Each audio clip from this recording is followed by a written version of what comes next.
Kimsingi nimepokea ripoti ambayo imeeleza maeneo yote, nami binafsi nimeridhishwa sana na maandalizi ya shughuli hii ambayo tunategemea ni rasmi itakuwa Mheshimiwa Dkt. Hussein Ali Mwinyi, Rais wa Zanzibar na Mwenyekiti wa Baraza la Mapinduzi.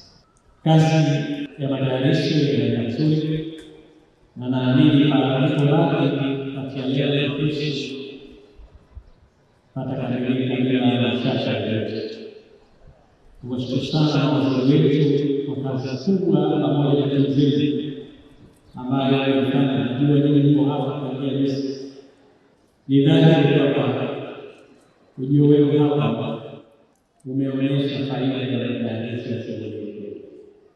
Mimi nimeridhishwa sana na maandalizi haya, na sasa naridhia kwamba shughuli zile tarehe hii ziendelee, na naamini uwanja wetu huu wa Gombani utajaa vizuri sana, hasa kwa yale maandalizi na maelezo mliyonieleza.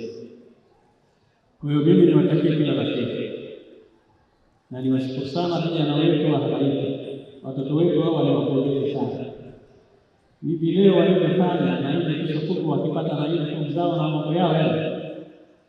Kwa kweli Tanzania itaendelea kupendeza na kuhakikisha kwamba tuna uwenzi mwenge wa uhuru. Niwashukuru wale wote ambao wanaendelea kushiriki katika maandalizi haya, na mimi niwatakie kila la heri. Niseme tunawakaribisha wananchi wote wa Tanzania, hasa wa mikoa yetu ya Pemba kujitokeza kwa wingi. Shughuli yetu ya tarehe hii haitakuwa ya muda mrefu sana, ili tutoe nafasi kwa wilaya husika ili kuingiza mwenge wa uhuru. Mengi tumeshaelezana kwenye taarifa. Mimi nilitaka kusema mawili matatu, kutoa shukrani na pia kuonyesha ile appreciation yangu ya namna ya maandalizi yanavyoendelea, lakini niwatakie kila la heri, nasi tutaendelea kushirikiana kuhakikisha jambo hili limekaa.